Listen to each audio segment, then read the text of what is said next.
events and issues shaping our community. This is Comcast Newsmakers.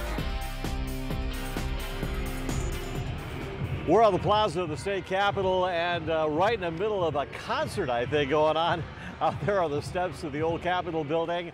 And we thank you for joining us. I'm Spiro Canton with Comcast Newsmakers. Our guest this hour, Representative Joseph Abruzzo from District 85 up in Palm Beach County. And thanks very much for joining us.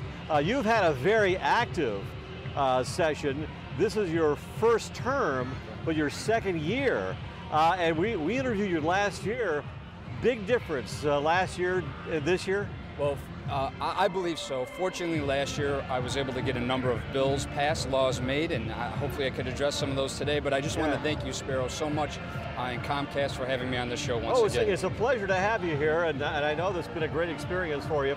One of the things you've really been very active in is that sexting bill. Correct. And you're thinking right now the way the law is written, it's a little bit too severe. It is. When the law was written, it didn't take into consideration the advances in technology. Right now it is a felony if a minor sends an inappropriate picture to another minor via electronic device. Right. So I have a bill along with Senator Dave Ehrenberg that would decriminalize the first offense. Basically, it would just be like a ticket, a citation. The next two offenses would be a misdemeanor, and then the fourth offense would be a felony. So we're drastically reducing the punishment and giving these children a chance to not ruin their lives over a youthful indiscretion. Right now, if they are convicted, they actually have to register as sex offenders, and I just think that's wrong.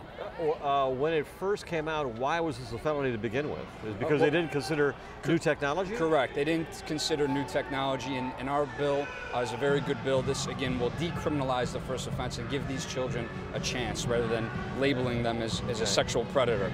Another issue you're very passionate about is the hospitality education. Sure. Last year I was fortunate enough to pass a bill which basically tripled the funding to our hospitality programs within our public high school. The Pro Start, which is our culinary arts program, and then the lodging management courses. So we did get that done, and I know there's over 20,000 students currently enrolled in our public high school, and it keeps growing, and with the tripling of the funding, it should be able to move throughout the state. And what better place to have hospitality education but here in the state of Florida, especially southern Florida? One of our most important industry, and I'm excited. And I also want to talk about, if it's okay with you, Spiro, one other bill. Nicole's Law. Nicole's Law. Nicole Hornstein was a girl from our district in Wellington, Florida, that fell off her horse and passed away.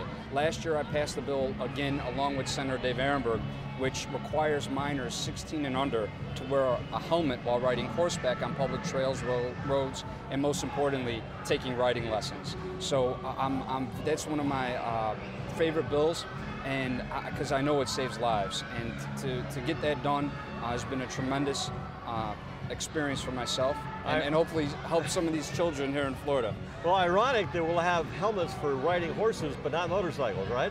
Correct. Correct. But you know, and I don't want to get into that at this point because that's on my legislation. Mine specifically addressed our children, and on Children's Week, right. I'm just happy I can do something of substance to help our children as far as safety is concerned. One other issue you're really passionate about is pill mills, right? Correct. We have an epidemic in Florida, specifically South Florida. We actually have pill mills which are fronting as legalized drug dealing. So Representative John Legg and myself have come up with legislation to shut these down. And in spirit of Children's Week, we had a group of students from Hialeah Middle School come up and testify in front of a committee about the dangers of these pill mills. And in my strong opinion, I believe we will pass a good piece of legislation this year to make sure these pill mills are owned and operated by a licensed physician. Right now, you could actually be a convicted felon and own them. And with the help of some of our students, I think we convinced many of the legislators to put an end to this corrupt business in the state of Florida. When you see a showing like this, a big difference in the way you look at children's issues, doesn't it? All right, well, thanks very much. This hour's newsmaker has been Representative Joseph Abruzzo from District 85 in Palm Beach County. I'm Spiro Canton in the courtyard of the state capitol, and we thank you for joining us.